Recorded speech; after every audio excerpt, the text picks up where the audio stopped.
Happy new year viewers, আসসালামু আলাইকুম। 31টা কীভাবে পালন করলাম সেটা আপনাদের সাথে শেয়ার করছি। চিকেন তন্দুরি করেছিলাম। চিকেনগুলো ধুয়ে একটু কাট দিয়ে দিলাম, মাঝখানে একটু কাট দিয়ে দিলাম যেন মশলাগুলো ভিতরে ভালো করে ঢোকে। আপনারা দেখতে পাচ্ছেন আমি কিভাবে কাট দিচ্ছি।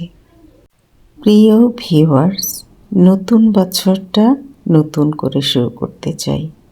আপনাদের সহযোগিতা কামনা করি। ভালো লাগলে লাইক, কমেন্ট, শেয়ার করবেন। শেয়ার করে আপনার টাইমলাইনে রেখে দেবেন। যখন ইচ্ছে হয় তৈরি করবেন আমার রেসিপিটা। ফুড কালার দিয়ে দিলাম একটু, দেখতে সুন্দর লাগার জন্য। তারপর একে একে মশলাগুলো দিয়ে দেব। আমি মশলাগুলো সব সামনে নিয়েছি। দেখুন, আদা রসুন পেস্ট দিয়ে দিলাম, ধনিয়া গুঁড়া, জিরা, টালা জিরার গুঁড়া, একটু জায়ফল জয়ত্রী দিয়েছি, আর গোলমরিচের গুঁড়া, প্যাপরিকা পাউডার দিয়েছি। সব একে একে মশলাগুলো দিয়ে দিলাম। জায়ফল জয়ত্রী আপনাদের ইচ্ছে হলে দেবেন, আমার ভালো লাগে আমি দিয়েছি। দিয়ে ভালো করে মশলাগুলো মেখে নেব। তারপর আমি টক দই দিয়ে দেব। আমি এখানে একটি চিকেন তন্দুরি করেছি, 3 টেবিল চামচ টক দই দিয়েছি। টক দইটা আমি একটু বেশি দিয়েছি, কারণ টক দইটির স্বাদটাও বেড়ে যায়, চিকেনটা খুব সফট হয় এবং খুব জুসি হয়। লেবুর রস দিয়ে দিলাম। সব একসাথে দিয়ে ভালো করে মেখে নেব। যেখানে কাট দিয়েছি সেখানে মশলাগুলো ভালোভাবে যেন ঢুকে যায়। আপনারা দেখতে পাচ্ছেন আমি কিভাবে মেখে নিচ্ছি। আমি এখানে মশলাযুক্ত বিট লবণটা ব্যবহার করেছি। আমি এখনও লবণ দিইনি, বিট লবণ দিয়ে আগে মাখিয়ে নিয়েছি। এখন একটু লবণ দিয়ে দেব।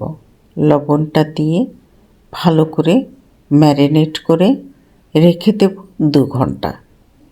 2 ঘন্টা পর আপনাদের সামনে আবার আসছি ফিরে।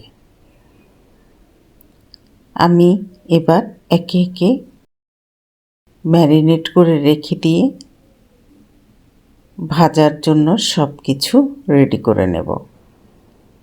2 ঘন্টা পর আমি ম্যারিনেট করা চিকেনগুলো ভাজার জন্য ফ্রাই প্যানে তেল দিয়ে দিলাম। ফ্রাই প্যানে তেল দিয়ে একে একে চিকেনগুলো সব দিয়ে দিয়েছি। এখন আমি চিকেন তন্দুরিটা ভেজে নেব। দেখুন আমি ফ্রাই প্যানে চিকেন তন্দুরিটা কীভাবে ভেজে নিচ্ছি। মশলাগুলো সব তন্দুরির উপর দিয়ে দিলাম, দিয়ে ঢাকনা দিয়ে আগে চিকেনটা সেদ্ধ হতে দেব। প্রায় 20 মিনিট সেদ্ধ হওয়ার পর চিকেনটা আমি পাল্টে দেব। এপিট ওপিট ভেজে নেব। দেখছেন আমি কিভাবে ভেজে নিচ্ছি। প্রিয় ভিউয়ার্স, আমি চিকেনটা পরোটা এবং রায়তার সাথে সার্ভ করব। একে একে আমি রায়তার রেসিপি এবং পরোটার রেসিপি আপনাদেরকে পরপর দিয়ে যাব। দেখুন আমি চিকেনগুলো কিভাবে ভেজে নিচ্ছি। ফ্রাই প্যানে চিকেনটা সেদ্ধ হয়ে যাওয়ার পর আমি গ্রিলের উপর দিয়ে দিলাম। গ্রিলে ঘি ব্রাশ করে দিয়েছি, সাথে সমস্ত মশলাগুলি উপরে ব্রাশ করে লাগিয়ে দিচ্ছি। আপনারা নিশ্চয়ই দেখতে পাচ্ছেন আমি সমস্ত মশলাগুলি একে একে লাগিয়ে দিয়ে এপিট ওপিট উল্টে পাল্টে স্মোকি একটা ফ্লেভার আসার জন্য অপেক্ষা করছি। একটু ঘি দিয়েছি। আপনারা অনেকে হয়তো সরিষার তেল দিয়ে করেন, কিন্তু আমি ঘি দিয়ে করেছি, আমার কাছে ভালো লাগে। আপনারা চাইলে এখানে সরিষার তেলও ইউজ করতে পারেন। প্রিয় ভিউয়ার্স, আমরা কখনো 31st বাইরে যেয়ে পালন করি না। সেই জন্য পারিবারিকভাবে ছোটোখাটো একটু আয়োজন করেছিলাম, সেটা আপনাদের সাথে শেয়ার করলাম। আপনারা কে কোথায় করেছেন কমেন্টে আমাকে জানাতে পারেন, আমার সাথে শেয়ার করতে পারেন। দেখুন, আমি চিকেনগুলো এপিট ওপিট করে সুন্দর করে স্মোকি একটা ফ্লেভার আসার জন্য অপেক্ষা করে ভেজে নিচ্ছি। আমার একটা পিস হয়ে গেছে, আমি উঠিয়ে ফেলেছি। যে পিসটা আগে হচ্ছে, যেটাতে আগুন বেশি লাগছে, ছোট পিসগুলো, সেগুলো আমি আগে উঠিয়ে নিচ্ছি। তারপর বড় পিসগুলো আর একটু ভালো করে একটু পোড়া পোড়া করে ভেজে তুলে নেব। আলহামদুলিল্লাহ, আমার চিকেন তন্দুরিটা কালকে রাতে অসাধারণ হয়েছিল। আমি, আমার ছেলে, আমরা সবাই এখানে খুব এনজয় করেছি। দেখুন, আমি সাজিয়েছি প্লেটটা, রায়তা, গরম গরম পরোটা ভেজেছি এবং চিকেন তন্দুরির সাথে পরিবেশন করেছি।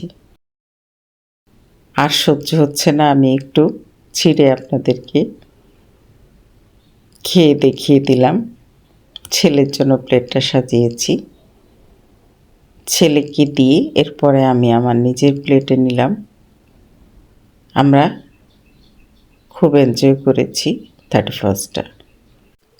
আমার রেসিপিগুলো আপনাদের ভালো লাগলে আমার চ্যানেলটা সাবস্ক্রাইব করবেন এবং কোথা থেকে দেখছেন আমাকে জানাবেন, আমি যেন আপনাদেরকে ধন্যবাদ দিতে পারি এবং হ্যাপি নিউ ইয়ার বলতে পারি। কথা হবে পরের রেসিপিতে।